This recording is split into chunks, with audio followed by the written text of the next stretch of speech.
नमस्कार सगळ्यांना. तर आज आपण बनवणार आहोत पुरणपोळी आणि ती लहानांपासून मोठ्यांना सगळ्यांनाच पुरणपोळी आवडते. तर इथे मी पहिले डाळ धुवून घेते.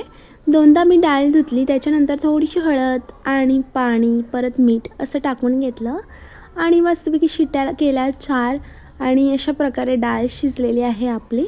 तर आता आपण मस्तपैकी मॅश करून घेऊया एका चाळणीमध्ये. तर आता मस्त मॅश केल्याच्यानंतर तुम्हाला मी दाखवते कशी म्हणजे आपली डाळ निघते. तर इकडे बघा एकदम छान अशी मॅश झालेली आहे डाळ. त्याच्यानंतर आपण इकडे ना आटा लावून घेऊया. तर आटा लावण्यासाठी मी इथे बघू शकता मैदा घेतलेला आहे. तर आता आपण मैदा असं घ्यायचं की जेवढा मैद्याची क्वांटिटी घेणार आहोत आपण तेवढीच आपण गव्हाची सुद्धा तेवढीच घ्यायची आहे. त्याने कसा एकदम आपली पुरणपोळी फुलते सुद्धा आणि चवीला सुद्धा छान लागते. तर इथे बघू शकता मी मैद्याची जेवढी क्वांटिटी घेतलेली आहे तेवढीच मी गव्हाची सुद्धा क्वांटिटी घेतलेली आहे. तर अशा प्रकारे तुम्ही घेऊ शकता आणि मग ह्यांना दोघांना छान असं मिक्स करून घेऊया आणि मस्त एकजीव करून घेतल्याच्यानंतर मी बघा एक नंबर एकजीव करून घ्यायचं, कारण नंतर पाणी टाकायच्या नंतर नाही करायचं, पहिलंच आधी करून घ्यायचं. त्याच्यानंतर मग आपण थोडंसं मीठ टाकूया, हळद टाकूया आणि हळद तुमच्या पद्धतीने टाकू शकता. तुम्हाला जास्त कलर पाहिजे असेल तर तुम्ही हळद जास्त वाढवा, कारण मी थोडीशी जास्त टाकलेली आहे, कारण मला येलो थोडीशी छान वाटते पुरणपोळी खायलासुद्धा आणि दिसायलासुद्धा खूप छान दिसते. तर इथे मी थोडीशी परतसुद्धा एक्स्ट्रा टाकलेली आहे हळद. तर इथे बघा थोडंसं पाणी टाकून मस्त आटा लावून घ्यायचं आहे. थोडं थोडं पाणी टाकून आटा मळायचा आहे, कारण एकदाच पाणी टाकल्यावर तो जास्त पातळ होऊन जातं. तर असं नका करू. तर मग इथं मी ऑइल घेतलेला आहे थोडासा.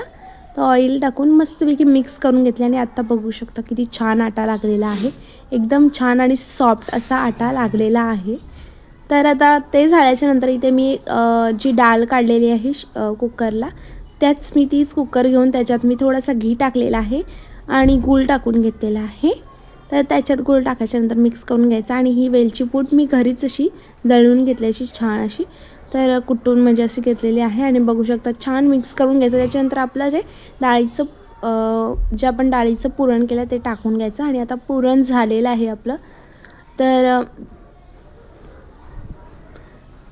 तर झालेलं आहे. तर इथे बघू शकता मी एक लोली घेतलेली आहे.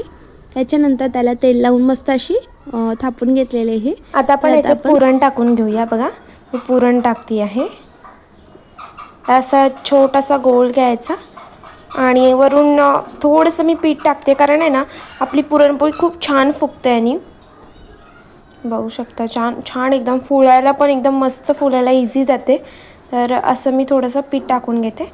मग आता आपण पॅक करून घेऊया ते पुरण आणि आता थोडंसं पीठ लावून मस्तपैकी ओढून घेऊया आणि एकदम हलक्या हाताने आपल्याला पुरणपोळी वळायची आहे.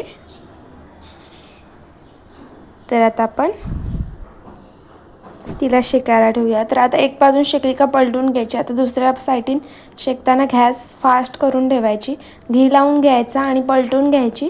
दुसऱ्या साईडला सुद्धा घी लावून घ्यायचं आणि मग आपोआप आपली पुरणपोळी फुगते. तुम्ही बघू शकता आता एकदम छान अशी पुरणपोळी फुलते बघू शकता. तर आता आपली पुरणपोळी मस्त अशी फुललेली आहेत आणि अशाच मी पुरणपोळ्या बनवून घेते. तर तुम्हाला व्हिडिओ आवडली असेल तर लाईक आणि सबस्क्राईब करायला विसरू नका.